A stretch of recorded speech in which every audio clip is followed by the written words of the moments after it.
Good morning. I'm glad that you guys are here. I wasn't sure because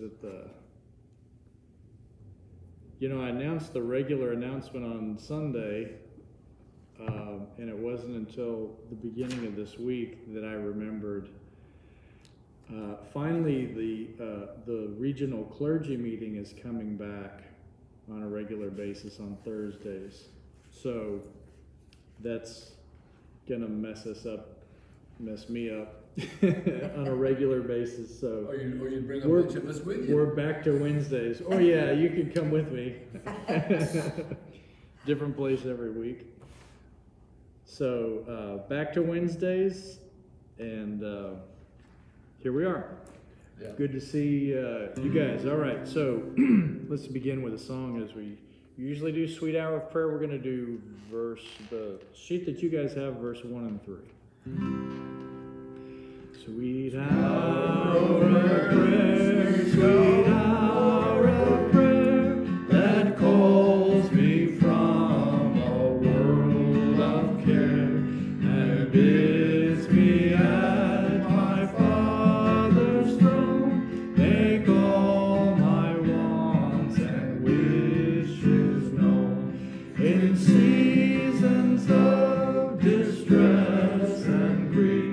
My soul has often found relief, and oft escaped the tempest sent by thy return. Sweet hour of prayer, sweet hour of prayer, sweet hour of prayer, thy wing shall my petition bear.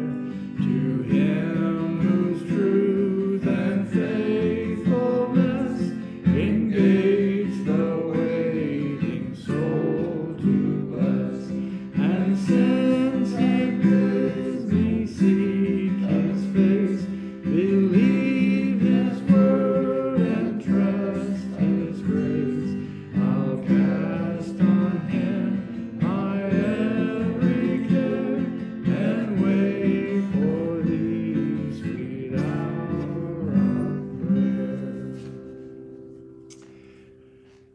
God, we're grateful that we have a chance to come to you in prayer, to share our hearts with you, and to feel your presence here with us. We're grateful for your word today. As we open it, we ask that you would bring the scriptures to life by your Spirit, and you would teach us and guide us into the word that you have spoken long ago that is still ringing for us today. We love you and thank you again for this opportunity in Jesus' name. Amen.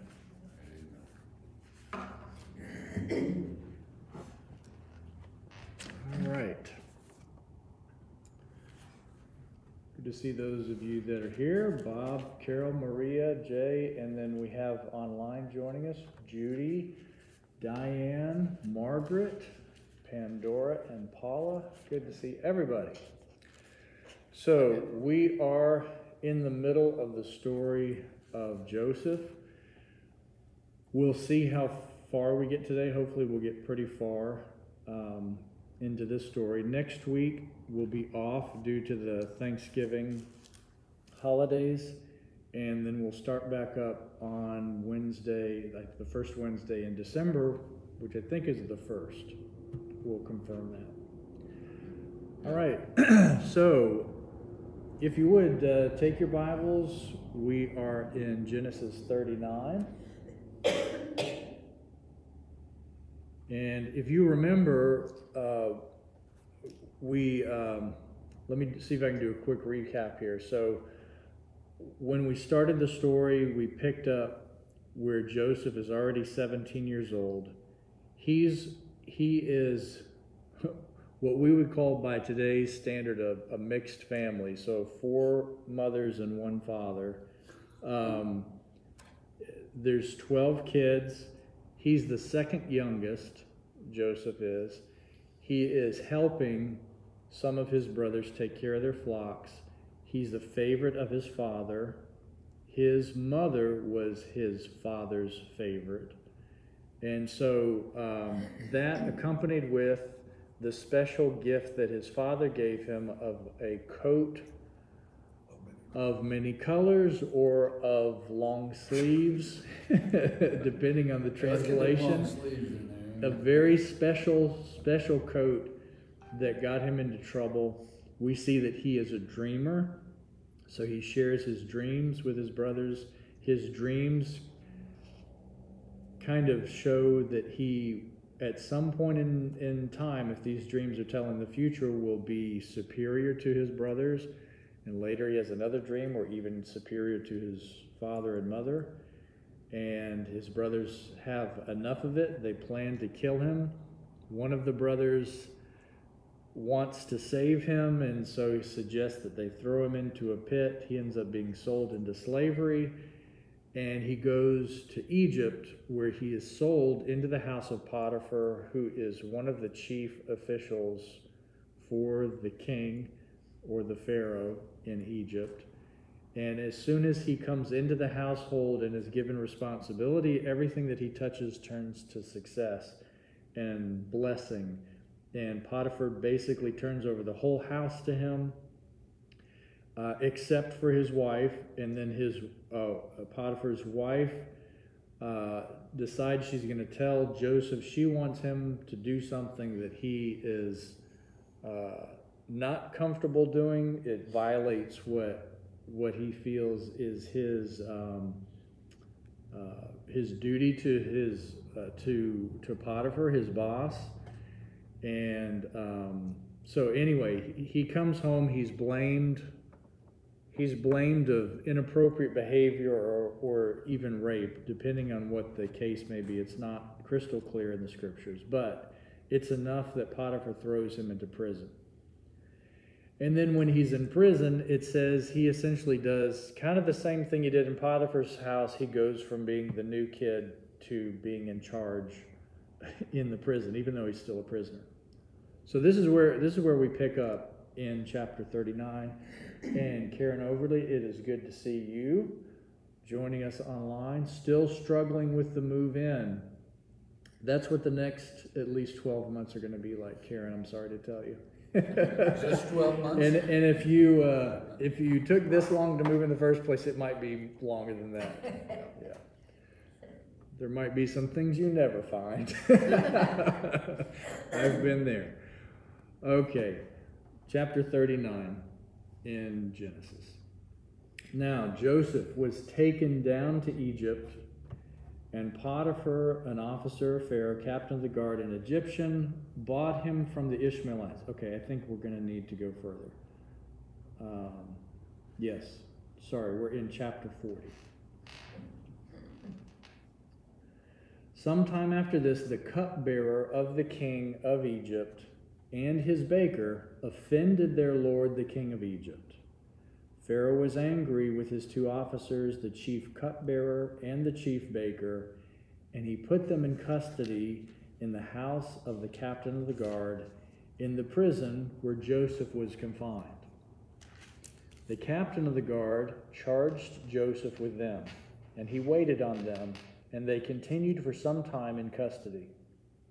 One night they both dreamed, the cupbearer and the baker, of the king of Egypt, who were confined in the prison, each his own dream, and each dream with its own meaning. When Joesph came to them in the morning, he saw that they were troubled. So he asked the Pharaoh's officers, who were with him in custody in his master's house, "Why are your faces downcast today?" They said to him, "We have had dreams, and there's no one to interpret them." And Joesph said to them, "Do not interpretations belong to God? Please tell them to me." So the chief cupbearer told his dream to Joesph and said to him, "In my dream there was a vine before me, and on the vine there were 3 branches. As soon as it budded, its blossoms came out, and the clusters ripened into grapes. The Pharaoh's cup was in my hand, and I took the grapes and pressed them into the Pharaoh's cup, and placed the cup in Pharaoh's hand." Then Joesph said to him, This is its interpretation. The 3 branches are 3 days. Within 3 days, Pharaoh will lift up your head and restore you to your office. And you shall place Pharaoh's cup in his hand, just as you used to do when you were his cupbearer. But remember me when it's well with you. Please do me the kindness to make mention of me to Pharaoh, and so get me out of this place. For in fact, I was stolen out of the land of the Hebrews, and here also I have done nothing that they should have put me into the dungeon. All right, let's pause there for a moment. So, a few things that that I would point out. One is, it says, this is verse 3, and he put them in custody in the house of the captain of the guard in the prison where Joesph was confined. I hadn't seen that before. I knew that he was in prison, but it seems that the prison is somehow connected with the captain of the guard. The captain of the guard is Potiphar, I believe. So, maybe it was easy for Potiphar to put him in jail because he's kind of in charge of the jail. It looks like these look like they're kind of like political prisoners. They're prisoners of importance. Oh, yeah. You can even imagine, like, when you read some of the letters from the Apostle Paul, you get the sense that he's kind of like a political prisoner. So he's confined to a place. He's not allowed to interact in the normal way.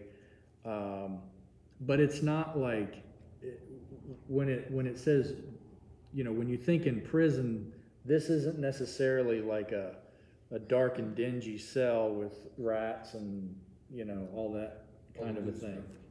So this is why Joesph has a chance to interact with not just regular, people that are stealing stuff on the streets or stuff like that.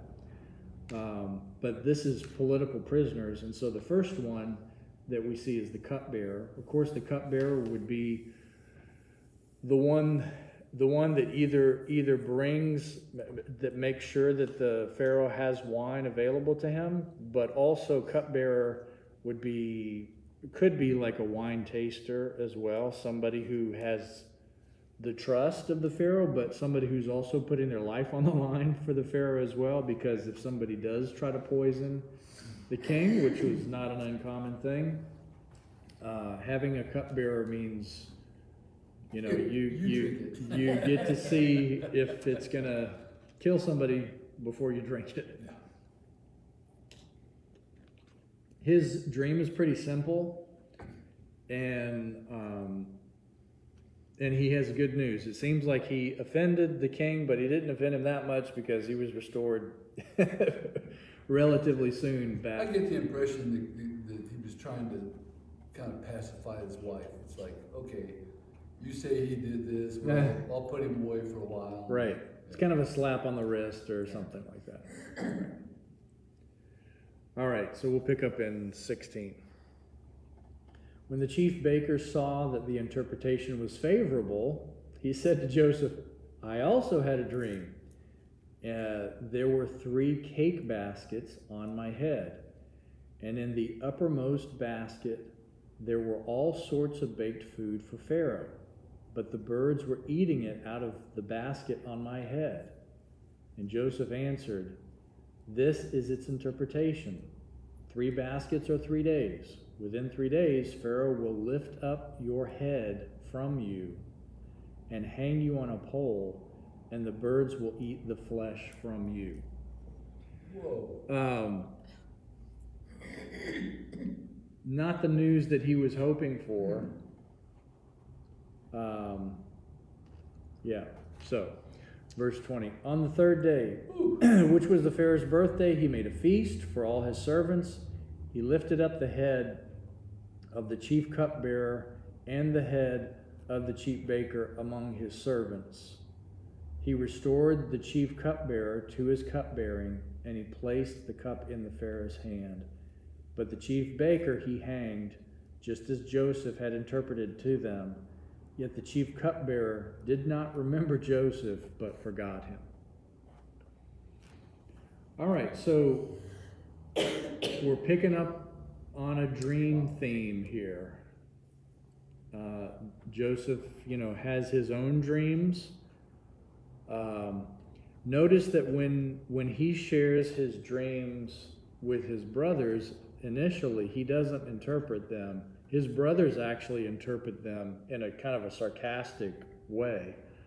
When he shares this thing about the sheaves, his brothers kind of do some interpreting, and they're like, "Hey, wait a minute! You're saying we're going to bow down to you?"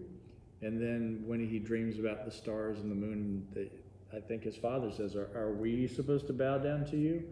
So Joesph doesn't do the interpreting there; he just does the dreaming. But you wonder, maybe he kind of picked up on what his family was interpreting. Like, oh, I see how this works. When you look at those two dreams, you can see those are pretty straightforward types of dreams. Birds are a bad thing. A blossoming fruit on a vine that turns to wine is a good thing. So you could probably kind of see where that was going.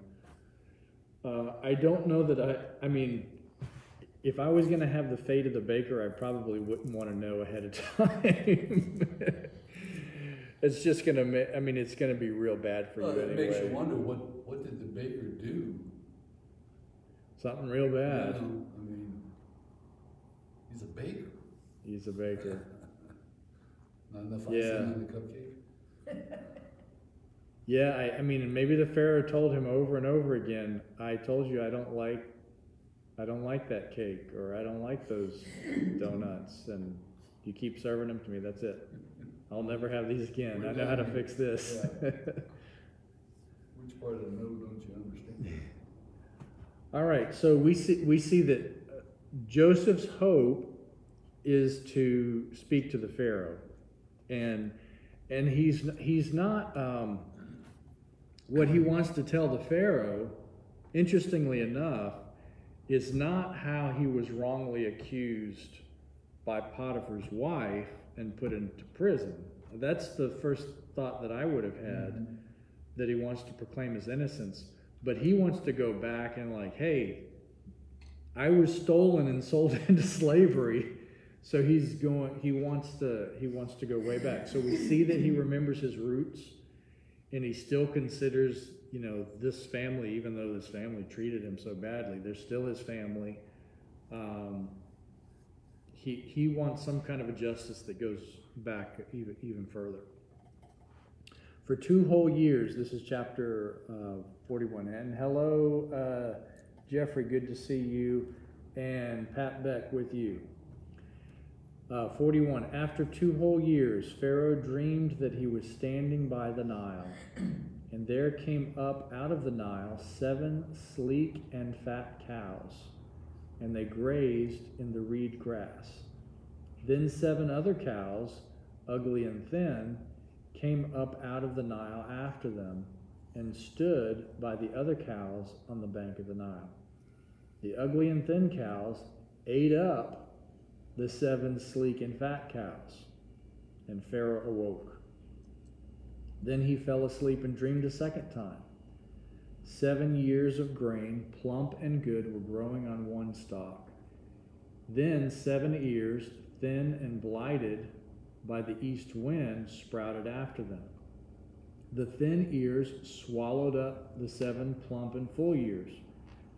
Pharaoh awoke, and it was a dream. In the morning his spirit was troubled, so he sent and called for all the magicians of Egypt and all its wise men. Pharaoh told them his dreams, but there was no one who could interpret them to Pharaoh. Then the chief cupbearer said to Pharaoh, I remember my faults today. Once Pharaoh was angry with his servants and put me and the chief baker in custody in the house of the captain of the guard. We dreamed on that same night, he and I, each having a dream with its own meaning. A young Hebrew was there with us, a servant of the captain of the guard. When we told him, he interpreted our dreams to us, giving an interpretation to each according to his dream.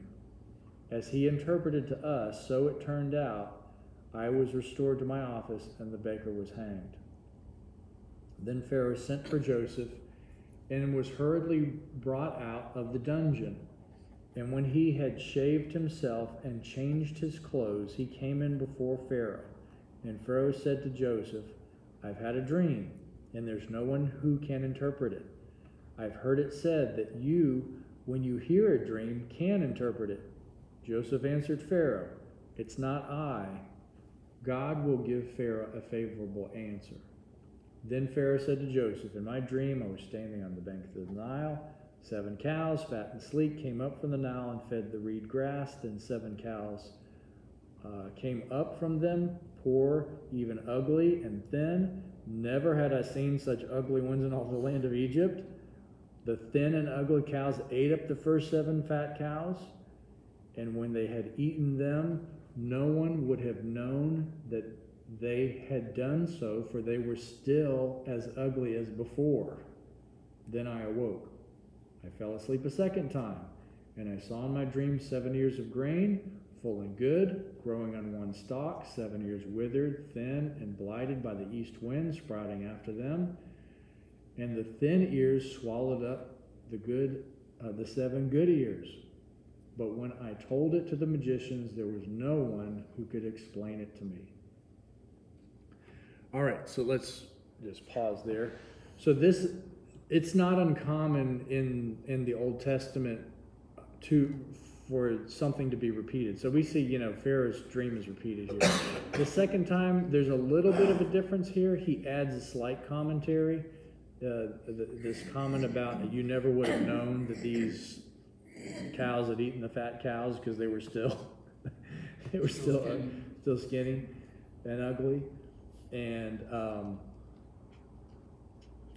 but anyway, we see that the cupbearer finally remembers after a couple of years. He does also remember that Joesph is a Hebrew, and he points it out to Pharaoh.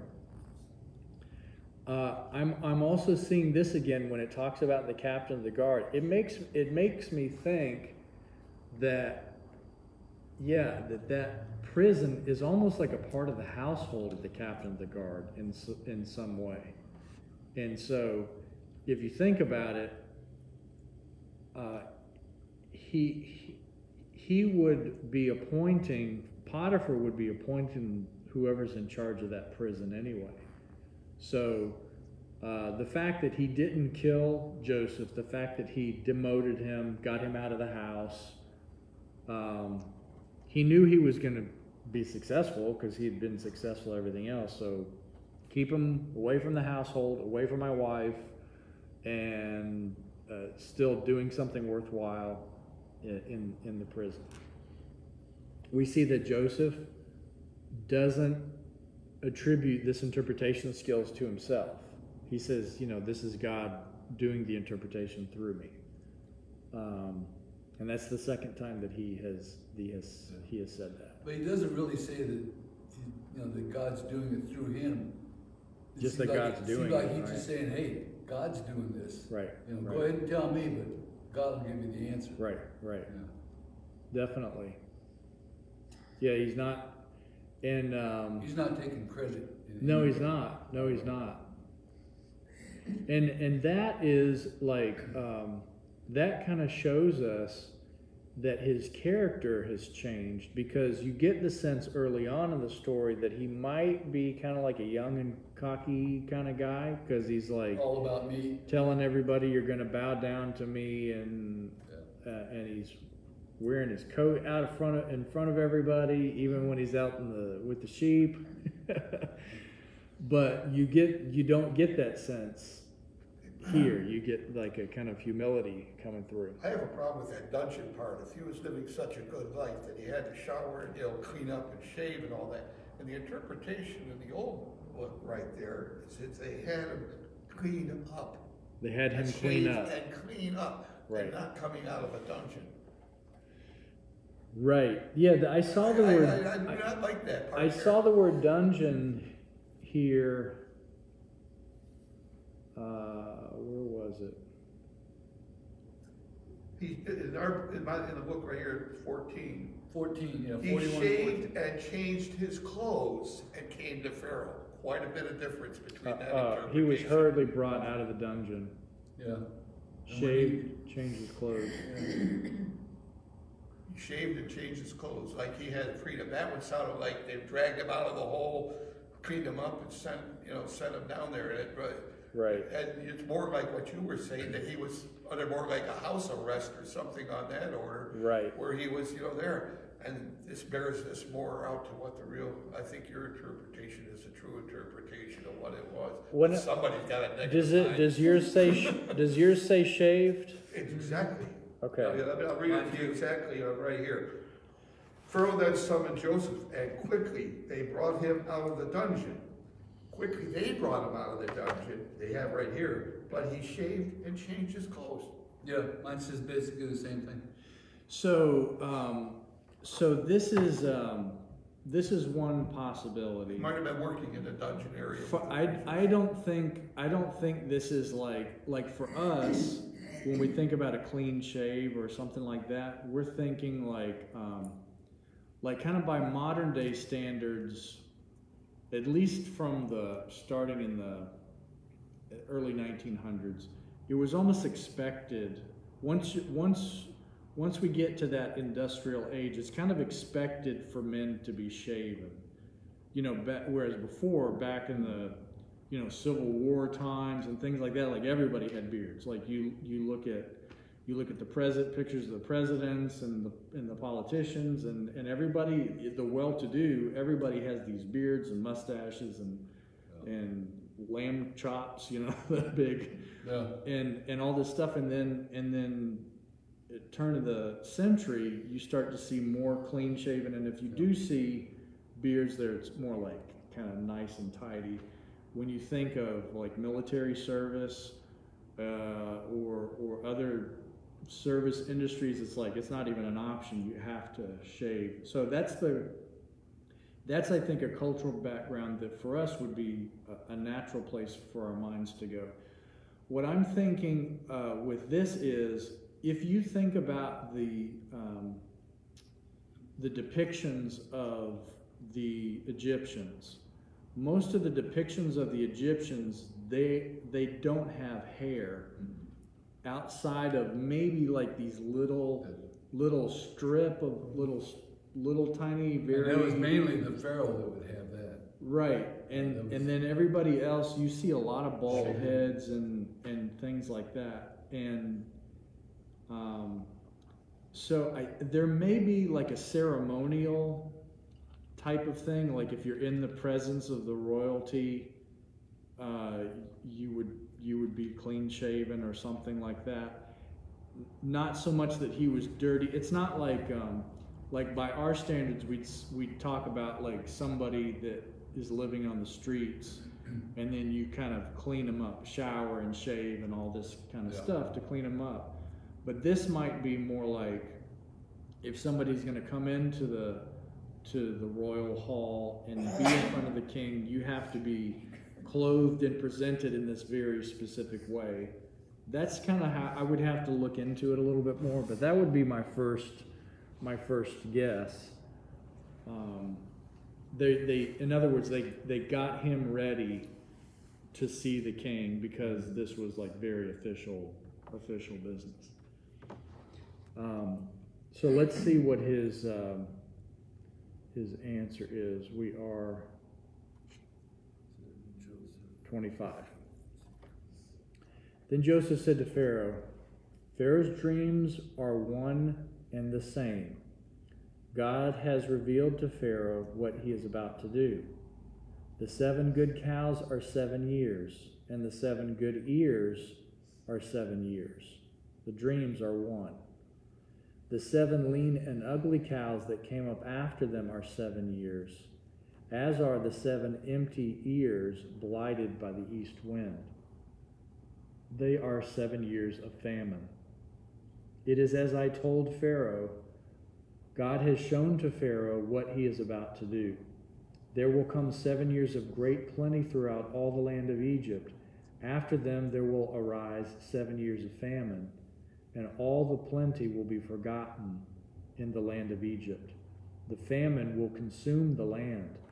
The plenty will no longer be known in the land because the famine that will follow, for it will be very grievous. And the doubling of Pharaoh's dream means that the thing is fixed by God and will shortly bring it about. Now therefore, let Pharaoh select a man who is discerning and wise and set him over the land of Egypt. Let Pharaoh proceed to appoint overseers over the land and take 1/5 of the produce of the land of Egypt during the 7 plenteous years. Let them gather all the food of these good years that are coming and lay up grain under the authority of Pharaoh for food in the cities, and let them keep it. That food shall be a reserve for the land against the 7 years of famine that are to befall the land of Egypt, so that the land may not perish through the famine. All right, so if you're familiar with the story, you know who ends up filling that position. Let's see. Now you get the sense that okay, maybe Joesph is kind of smart, because I mean, if he's suggesting that, maybe he's doing it innocently, and he's like, who, me? or maybe Well, I think it's maybe he's like, I know I've just done something really good, so let me capitalize on this opportunity to speak with the Pharaoh.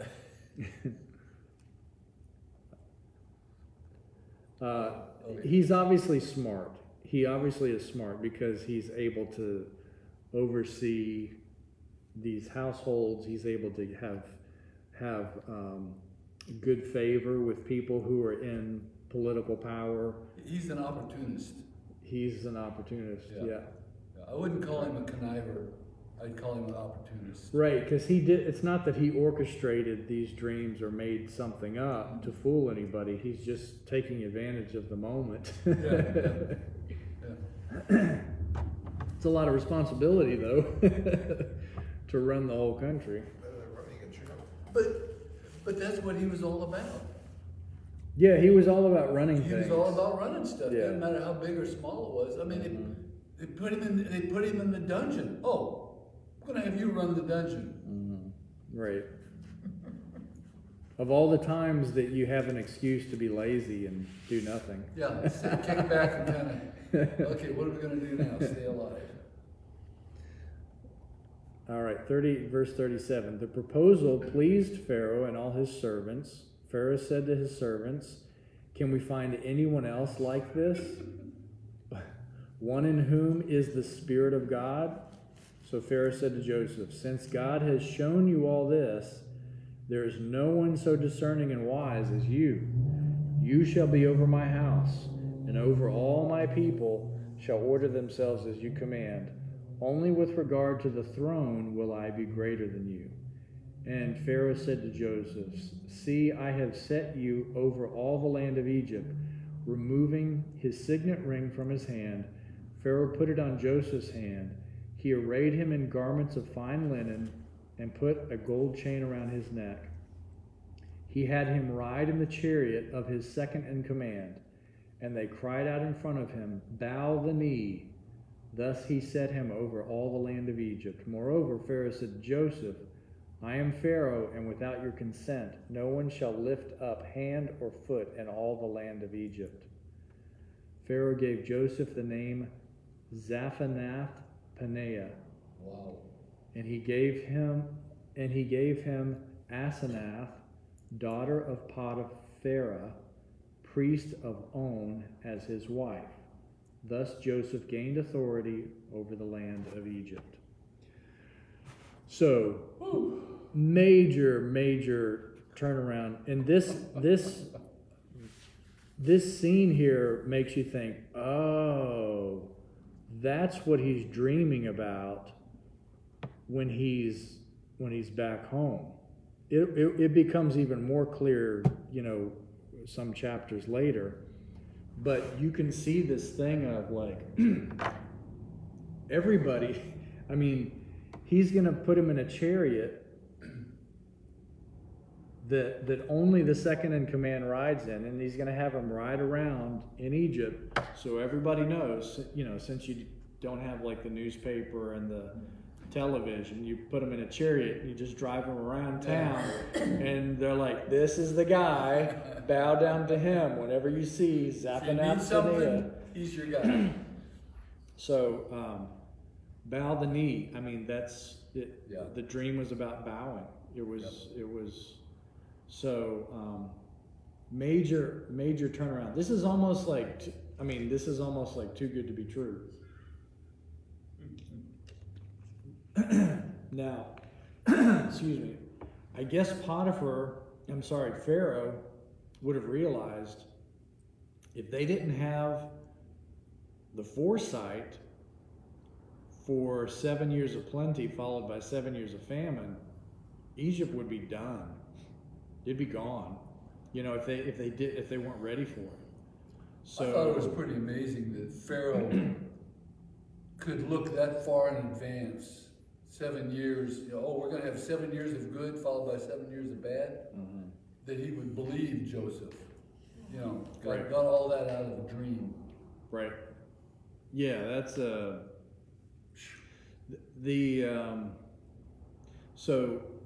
so there, what we see Pharaoh say is,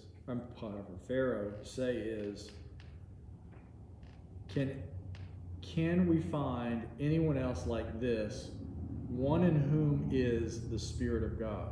So that's one of these things that would have to happen. Pharaoh would have had to be. He would have sensed the presence of God in Joesph so strongly that it was beyond the shadow of a doubt. Yeah. And I would imagine that's it's not so much just the details of the dream. That's the icing on the cake, but the fact that he just knew. He was convinced enough to turn things around like that. Good to see you join us, Beverly. Nice to have you with us. So major turnaround. A lot of work. Notice that it's similar. We see these echoes again. When he goes into Potiphar's house and Potiphar puts him in charge, he says basically, you're in charge of everything except for, it says he didn't have to worry about anything except what he was going to eat and drink. And then later on we see that Joesph tells Potiphar's wife, Potiphar told me I'm in charge of everything, but I'm not in charge of you. So we have this thing of Joseph's given everything, and it's just this little boundary that does keep. He is second in command. He's not first in command. Yeah, verse 40 kind of spells that out. Right, you're over my house, all my people. Only with regard to the throne will I be greater than you. Yeah.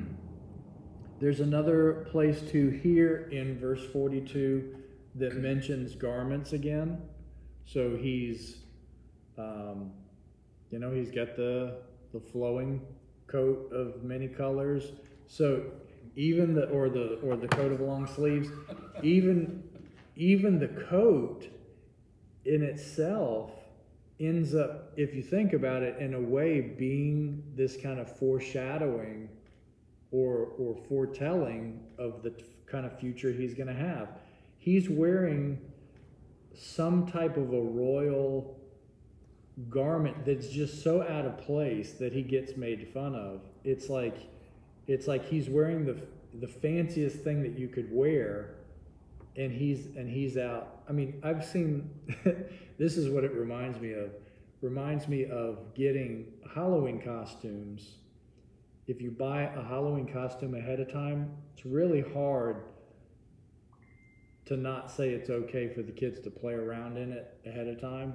I remember my brothers, I remember my son having like a Superman outfit, and it was like, he liked to go all kinds of places with that thing on, and it wasn't Halloween anymore. Yeah. We've got some pictures, maybe some video. This is a while ago. He was 4 or just turning 4, and he had a Superman outfit. David, his older brother, had just graduated from high school, and we took them to this Middle Eastern restaurant, and there was a belly dancer. And so there's Ian and the belly dancer in the middle of the restaurant, and he's just kind of like running these dancing circles around the belly dancer with his cape flying behind him.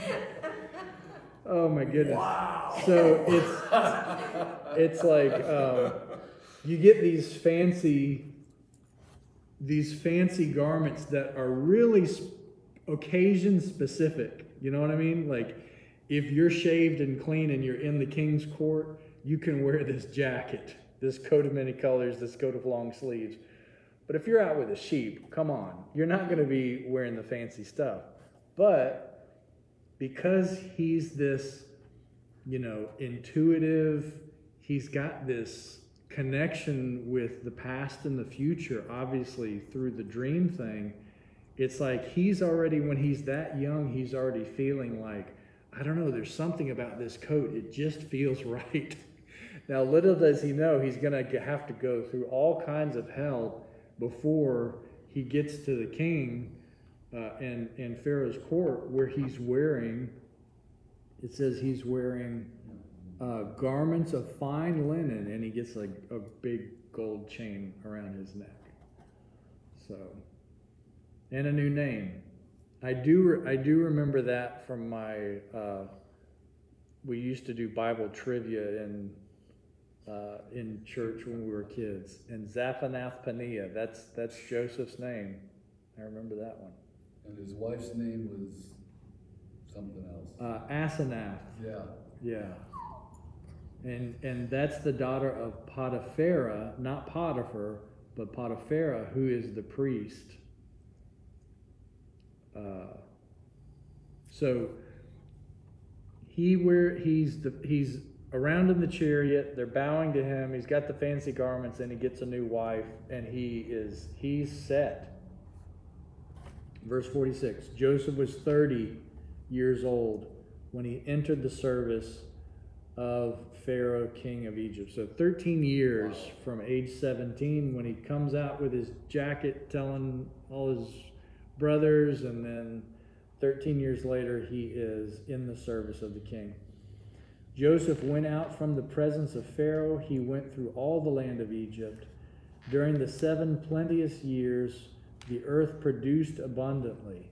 He gathered up all the food of the 7 years when there was plenty in the land of Egypt, and stored up food in the cities. He stored up in every city the food from the fields around it. So Joseph stored up grain in such abundance, like the sand of the sea, that he stopped measuring it. It was beyond measure. So there's a phrase that we've heard that's connected with his family. The promise that's given to Abraham, his grandfather, his great-grandfather. So Jacob, his father, Isaac, his grandfather, and Abraham, his great-grandfather, is promised by God that his descendants will be as like the sand of the sea. That's a phrase that's used. So maybe that was just a common expression for a whole heck of a lot. So much that they stopped measuring. That's good. That's a single great abundance. Yeah. A great abundance. Yes. Before the years of famine came, Joseph had 2 sons, whom Asenath, daughter of Potipharah, priest of On, bore to him. Joseph named the firstborn Manasseh, for he said, God has made me forget all my hardship and all my father's house. The second he named Ephraim, for God has made me fruitful in the land of my misfortunes. That's an interesting paragraph there. So it's finally he makes these two statements. God has made me forget all my hardship and my father's house. Now it seems like this is almost the place where you can end the story in some ways, you know. It's like he's gotten to the happily ever after kind of a thing, where he's been living the good life long enough at this point that he's forgotten about stuff. He's got a family now, and then he all the misfortunes have been turned into fruitfulness.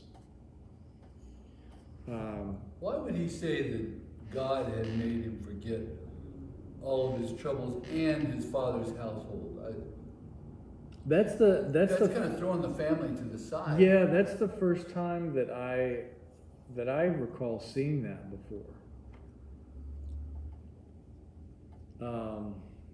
I think it maybe means perhaps he stopped being resentful of all these things that he's had. When things go so good, I know this in my life, that some of the things that I resented, the worst things, turned out to be the best things. Right. And you guys kind of forget you can't even hold anything against because it worked out for the better. And it's not a negative thing, it's just he's operating on a positive trait, and that's what is happening on there. You don't hold those same things that you held back many years ago, or grudges or feelings that you had. In other words, he was in a really good place. Yeah, and it's also God made me forget. So if you think about it, like when you're going through tough times, sometimes the toughest times are when you're in positions where all you have to do is you just have time to think about the past. You just ruminate on kind of the misery that you've been in and has brought you to this place. I mean, if you're working in a dungeon, if you're in prison, that whole thing of like being alone with your thoughts, I mean, probably that's some of the worst part of the punishment of being in prison, is being alone with your thoughts.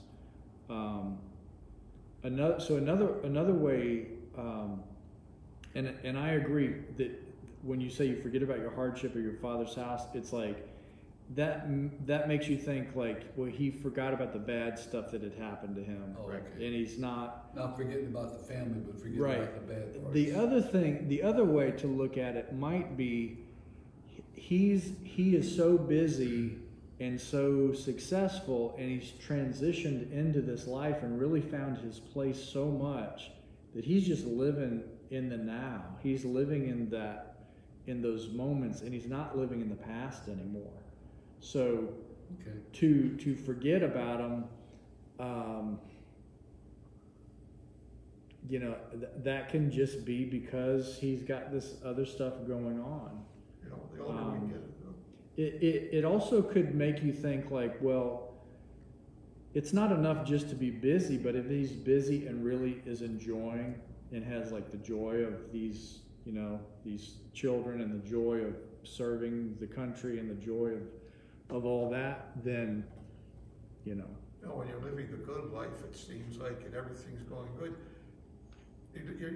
especially when we get older, you have your own, another family, and it's like he has a new family. I mean, this is there, and it's our family from where we came from kind of fades out away, fades out.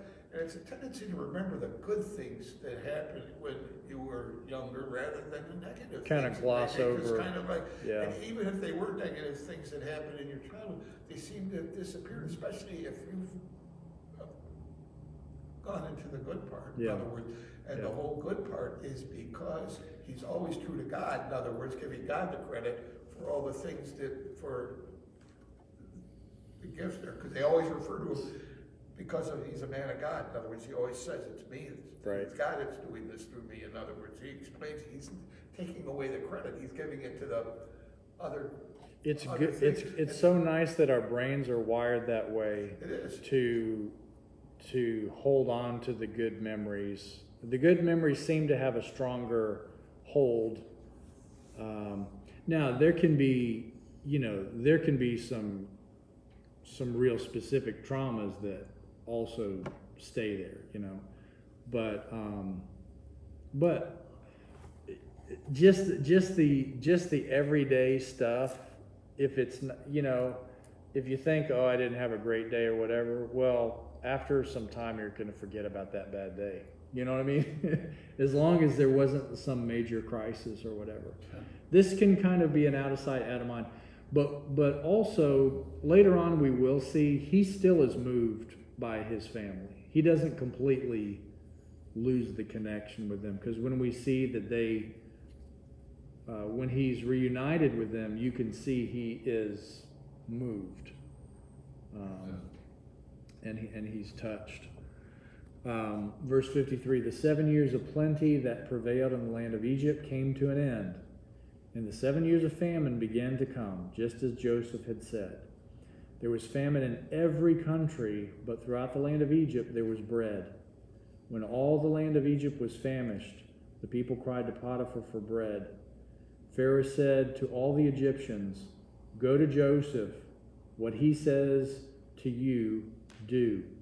And since the famine had spread over all the land, Joesph opened all the storehouses and sold to the Egyptians, for the famine was severe in the land of Egypt. Moreover, all the world came to know Joesph in Egypt to buy grain, because the famine became severe throughout the world. Wow, that explains the stars in the sky thing.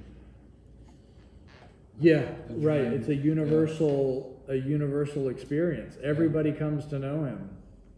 Right. I know a guy. His name is Joesph.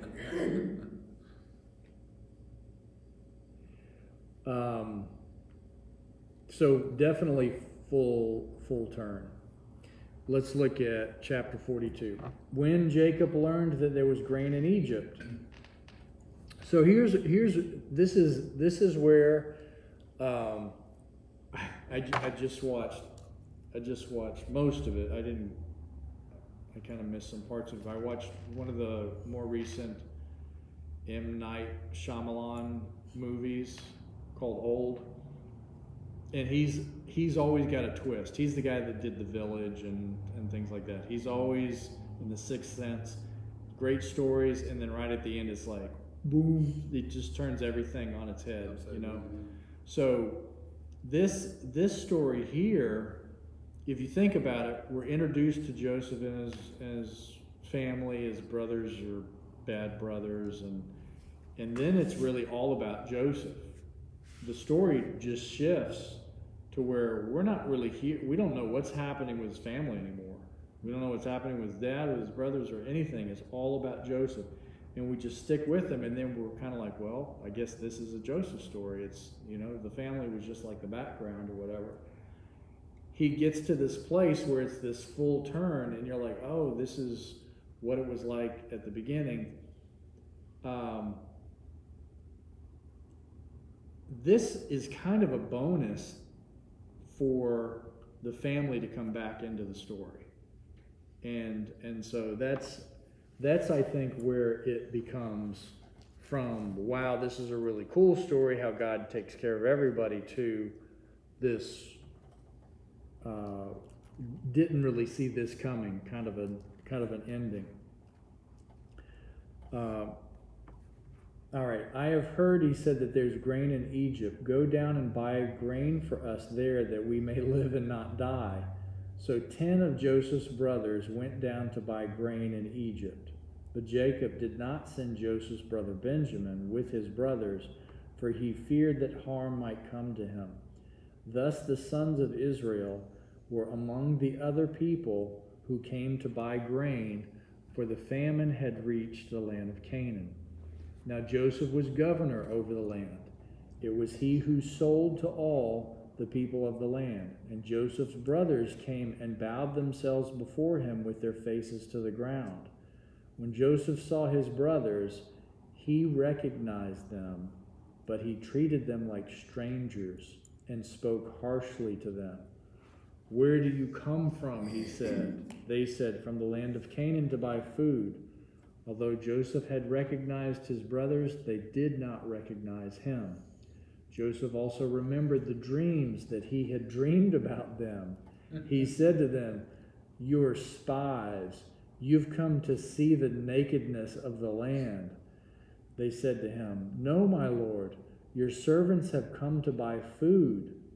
We are all sons of one man.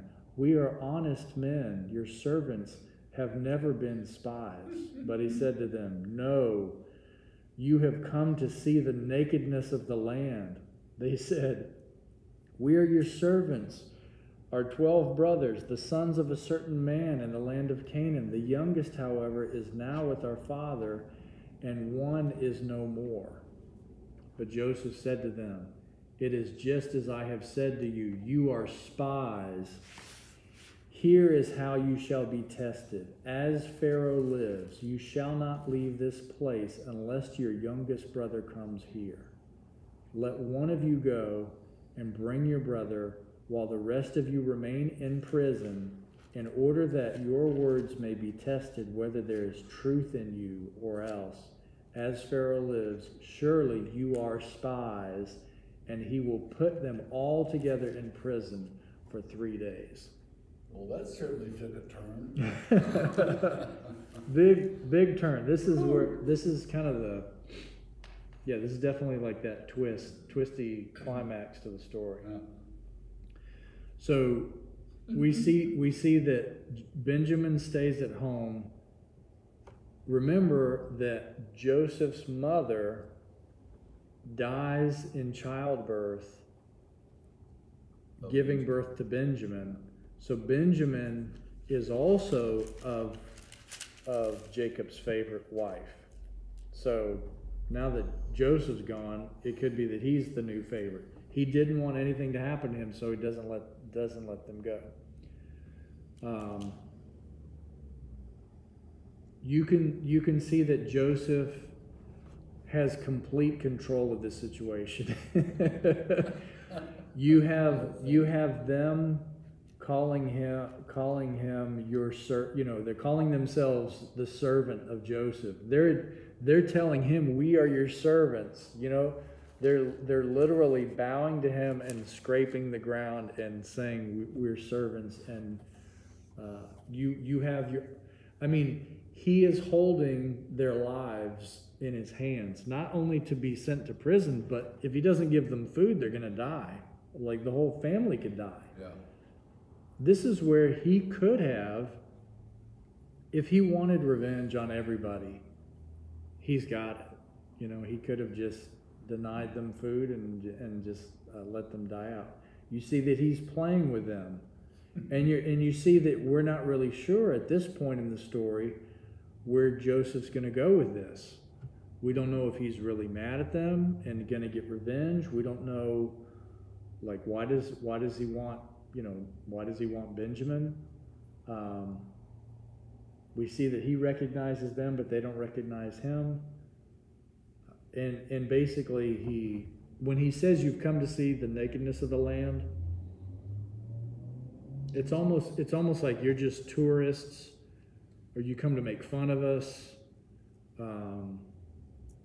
My version says to see where the unprotected parts of the land are. Yeah. Yeah. Okay. That makes a lot of sense. So So maybe they can see where we're vulnerable. Gotcha. Yeah. Gotcha. That makes sense. That makes sense. That's what a spy would do. Yeah. Look for vulnerabilities. Okay. I guess the fact that if they're all brothers, that would be weird. If they're spies, they're not going to be brother spies, Yeah. So that's their defense. And he turns their defense on them as saying, okay, if you're all brothers, bring me the other brother that you said. Yeah, where's the other one? And then we see there's a little bit of an irony here that they're the ones that sell him into slavery, and he ends up in jail and in prison, and now he's the one putting them in prison. I guess he's trying to give him a taste of what he went through, perhaps. A little taste, right? A 3 little days taste, instead of all those years. Yeah. right? He's probably been playing this out in his mind. If I ever see them again, this is what I'm going to do. Because he had forgotten about him, and now it's all kind of like coming to the surface. Right. Of course, I think Joseph's a smart enough guy where he can think on his feet. I mean, you know, Right. He's put in charge of so many things and does so well with everything. I mean, this guy, he's got to have a mind that's just, you know. Yeah. Yeah. Yeah. To get where he's at, definitely. Well, let's leave this off. We're leaving Okay, off. You're gonna leave him in jail? This is kind of a cliffhanger here. It is 11 o'clock. And the story is going on for quite some time, actually. We're in 42, and I think it goes all the way to like chapter 52. So there's a lot going on here. And we'll catch up one day. Send us out in the power of your Spirit, Lord. May our lives bring Jesus to the world. May each thought and word bring glory to your name. Send us out in your Spirit, Lord, we pray. Send us out in the power of your Spirit, Lord. May our lives bring Jesus to the world. May each thought and word bring glory to your name. Send us out in your Spirit, Lord, we